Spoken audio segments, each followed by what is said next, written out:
Hey there, happy Tuesday. Thank you so much for making the time to watch this replay. This week, I am tackling the question, is email marketing dead? I don't know about you, but especially coming off the GDPR that everyone's been working on over the last couple months, you might be inclined to throw in the towel on email marketing. But before you do, let's dissect that a little bit. Let's talk about what's frustrating about email marketing. And more importantly, let's figure out if we can make it work for you. Now, if you don't know me or don't know me well, my name is Karie Price. I'm a brand messaging coach, helping ambitious service-based business owners find and own the words to stand out, be heard, and make your message roar. Now, if you're joining me live, please say hello. And if you're watching the replay, please let me know that too, so that I can come back and thank you properly for making the time to join me today. Now, be honest in the comments, share with me how you currently feel about email marketing. Maybe you are struggling and frustrated with low open rates, right? You send out emails to your list and it feels like nobody's opening them. Or you are sending out emails and maybe they're getting opened, but your call to actions aren't being clicked on. So your click-through rates are low and you're wondering, why am I even doing email marketing if no one is reading my emails and no one's clicking on the links I put in my emails?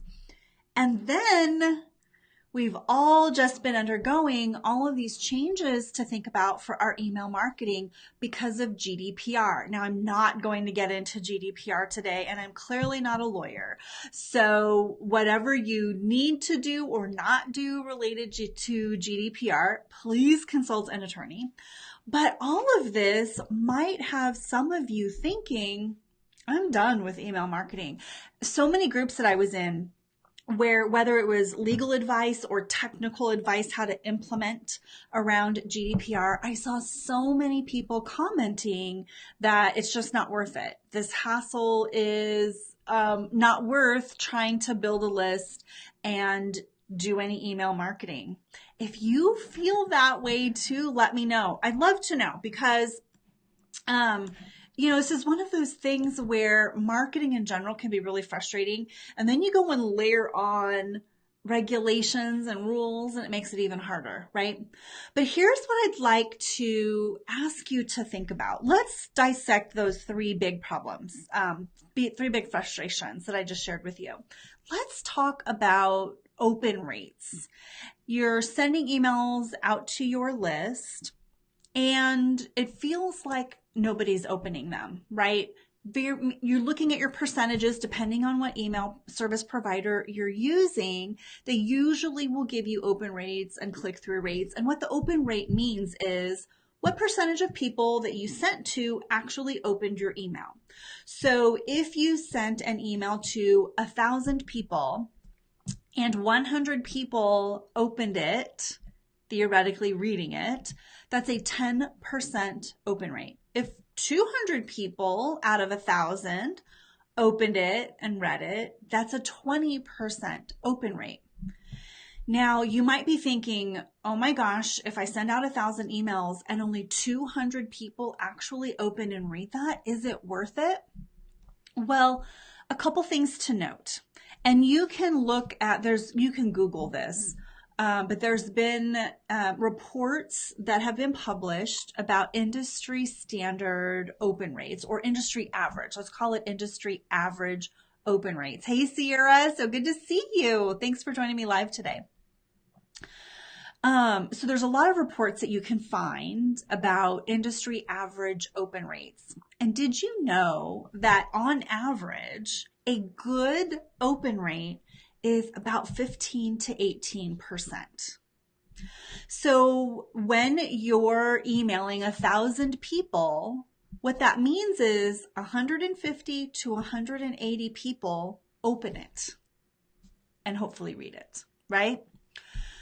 So when you're thinking about that, you're like, that's such a low number. Well, if you're getting more than 15 to 18%, You're doing better than most people out there. That's sort of an average across industries.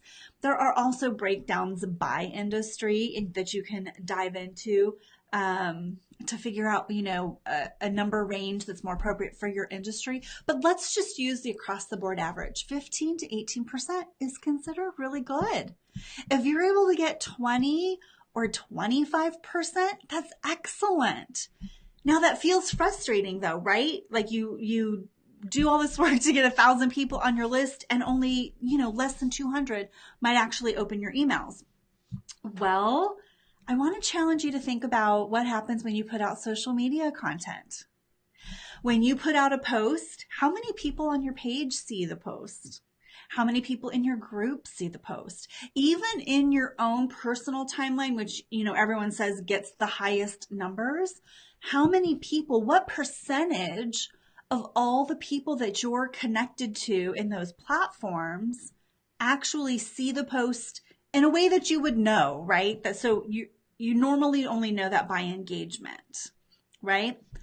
So when you think about, oh my gosh, 15 to 18% on email open rates isn't worth it. We're putting out a lot of content on social media too for a relatively small percentage, right? And if you want to have it seen by more people, you pay to boost your post or advertise, right? To get in front of more people. So it's not that different. And I didn't go look at statistics, but I can tell you on my business page right here where you're watching, I have nearly 700 people who like the page or follow the page that on any normal given post, maybe 10% see it. Like 10% see the post. So it's worse than email marketing, right? Unless you're willing to pay for it. So I want you to keep that perspective in mind before you decide like, hey, I'm giving up on email marketing. Keep in mind that everything that you put out there is never seen by 100% of the people. Okay? Let's talk about the second frustration that you might have, and that's your click-through rate. So you send out an email that we now know only 15 to 18% of people actually see. But if you have some sort of link in there, a call to action that you want people to click-through rates are generally less than 4%, right? So really small. Again, you might be thinking, if that means if I send an email to 1,000 people, only 40 people are actually going to click the link. Is my math right on? I think my math's right. 40 people. Well, let's look at all the other content you're putting out there, especially in social media. How often are you putting content out there and your likes or comments, or if you have a URL that you're driving people to click and take action to leave that post and go do something, what's your click-through rate there? Now, if you're paying for advertising and you have strategically crafted ads that are driving to something specifically, you'll be able to see those numbers in your click-through rates for your ads. But those percentages are super low too. Okay. So while we're frustrated that click-through rates are often under 4%, like well under, like 2%'s good. 4%'s exceptional. If you can get 7%, like, ooh, that's amazing, right? So don't get overly frustrated with email marketing based on those metrics, because everything else that you're doing is also around the same metrics, right? Now, I will tell you one marketing technique that is getting high open rates, high click-through rates, is messenger bots. And I'm not going to get into that today, but I'm seeing the same thing too. I have currently a much smaller list of my messenger bot, but I'm getting 70 to 80% open rates and somewhere around 50 to 60% click-through rates. So a lot of people are talking about messenger bots, and it's something to potentially explore, but there's a lot to invest in learning messenger bots too, right? There's a lot that is similar to email marketing, but even so, don't give up on email marketing, right? You need to diversify how you're reaching people, but we're going to talk in a moment about why email marketing is still important, and how you still, why you should still consider it. The third frustration that I know a lot of people got super frustrated about, especially over the last couple months, is having to be compliant with rules, right? Like GDPR, or here in the US, we have the CAN-SPAM Act. And so normally your third party email messaging providers, I happen to use ConvertKit, which I love.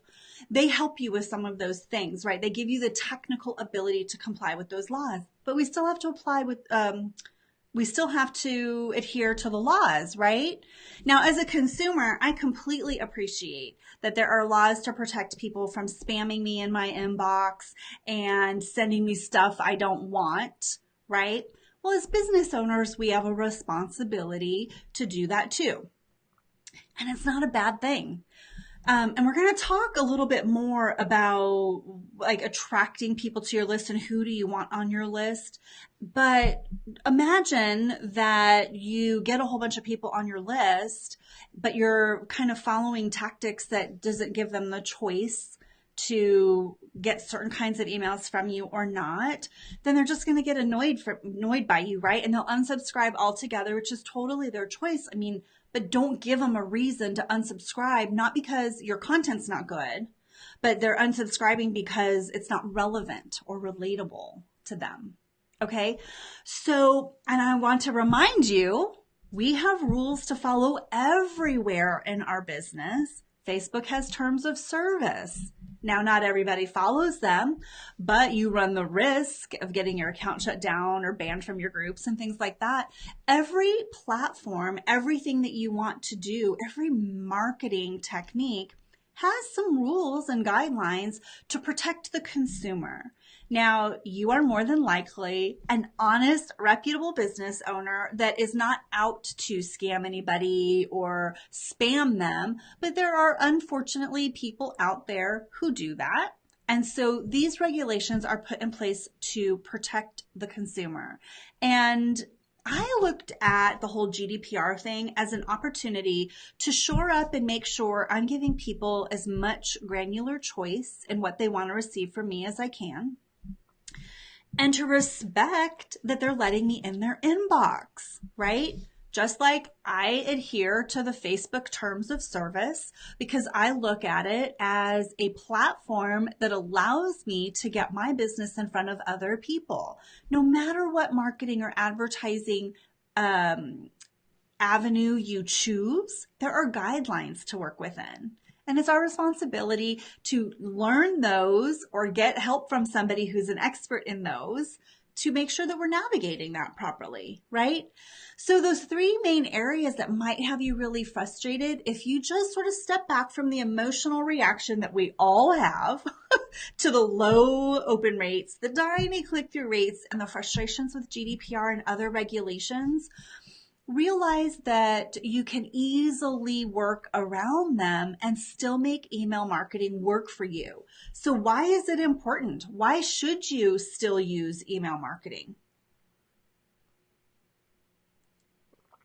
Well, this isn't going to be the first time that you've heard this, but that social media outlets and other platforms that you're using, Facebook, Twitter, Instagram, Pinterest, even LinkedIn, these are all other people's property that you're renting land on.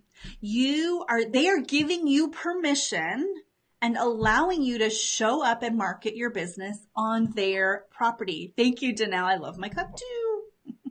Can you see it? Yep, there we go. The glare sometimes makes that hard to read.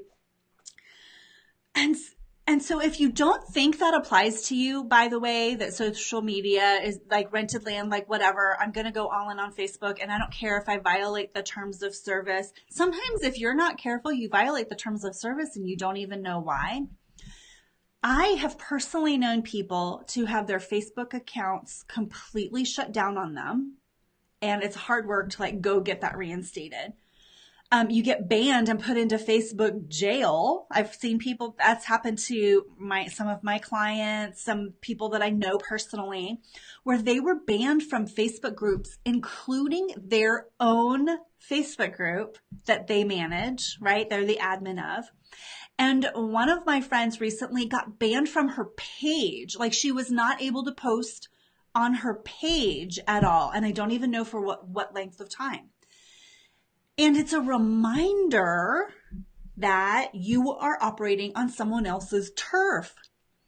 Now, email marketing is your turf. Yes, you might be using a third-party tool and do things like take backups of your list because those people opted in to hear from you regardless of platform, right? People don't know or care that I use ConvertKit. They're signing up to get emails from me, Karie Price, right? So I take regular backups of my list, but this is your list. It's a major asset in your business that nobody can turn off on you. Yes, if ConvertKit shuts down, I would need to go find another provider, but I own my list. I own the names of and email addresses of the people that said they wanted something from me. They wanted to get information from me to help them with their messaging, right? To help you make your message roar. Facebook could change the rules and shut things down. You guys see they're changing things all the time for how our posts are visible or not. If you violate terms of service, they can shut your account down. That's in their terms of service. So remember that and know that those social media outlets are still really important. We need to have a broad reach in our marketing. Hey, Christine, so good to see you. But you don't own any of those properties and you work under their rules, whatever their guidelines are. Okay.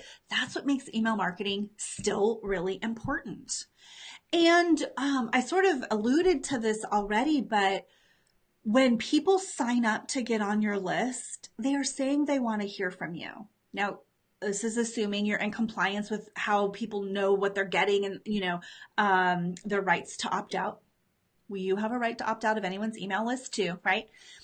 But for those people who sign up on your list and say, yeah, I want helpful information from you, they're giving you permission to go straight into their inbox. And even though only 15 to 18% of people on average will open any given email, there's things you can do to increase that, by the way.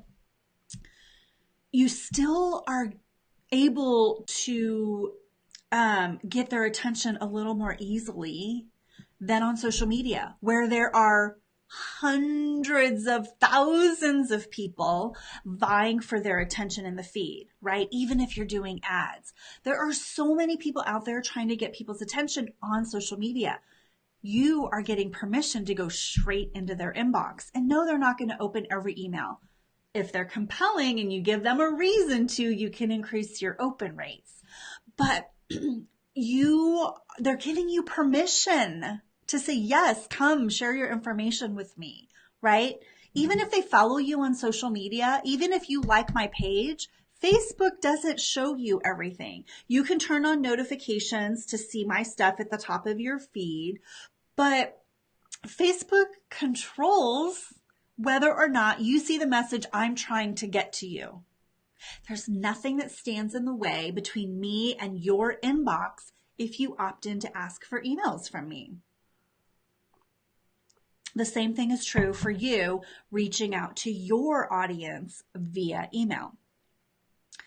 So I firmly believe that email marketing is a great way to share your message. It's a great way to make your message roar. If you're giving them really great content, it's an important part of your marketing mix. And ask some people, they will say it is the most important thing you can do. Again, it's an asset for your business, not an asset in terms of you could sell it, because please don't sell your list if you tell people you never sell your list or share it, right?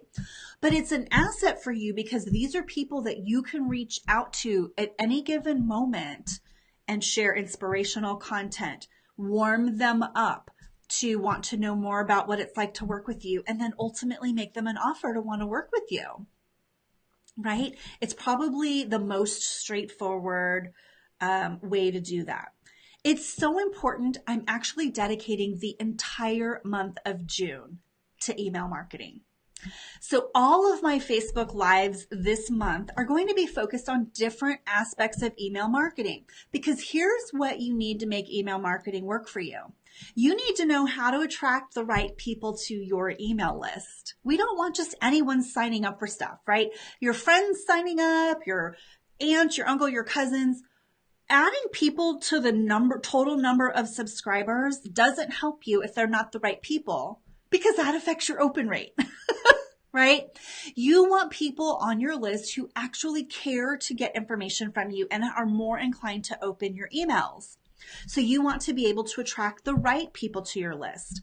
And then once you have them on your list, you need to know what to do with them.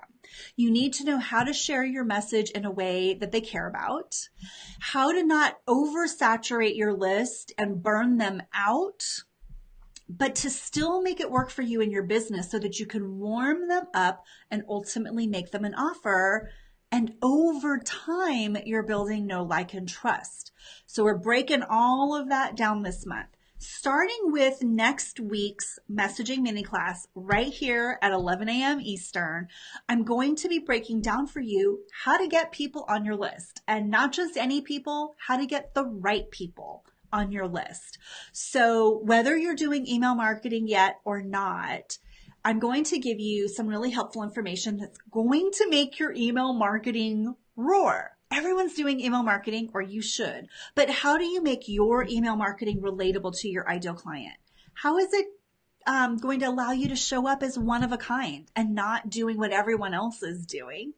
It's totally actionable. We're going to talk about what to do, how to do it, how frequently should you post, things like that, or should you email, so that you can show up reliably in their inbox as the expert that you are.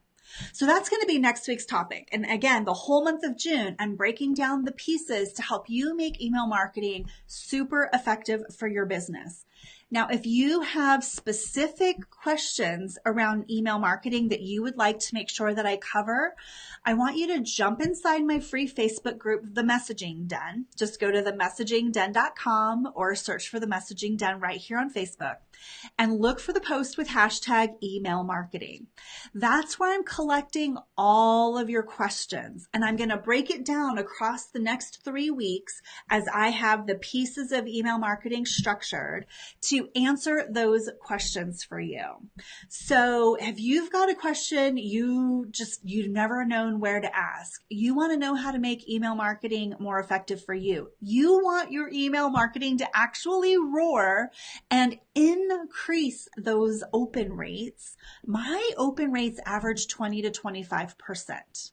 Higher on, I should say that's excluding emails to clients about their paid programs, because that's a much, much higher open rate.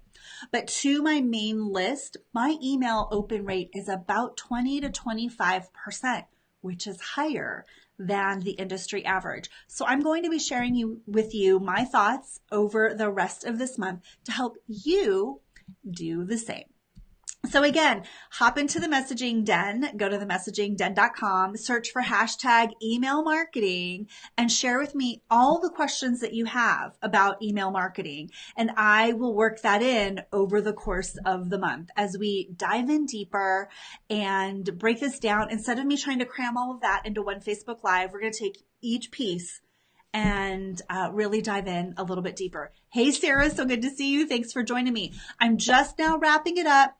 So also, I'd love to know what you think about the theme month idea, where we can take a topic in marketing and help you figure out how to truly leverage that with your message and go deeper into these topics. Okay. So let me know down in the comments. If you're watching the replay, same goes for you too. Share with me in the comments what you're doing currently with email marketing. Is it working for you, or if it's not? And if you have specific questions, jump into my group, The Messaging Den, look for hashtag email marketing and drop your questions in that post. And I will be pulling all of those out and addressing them over the coming month.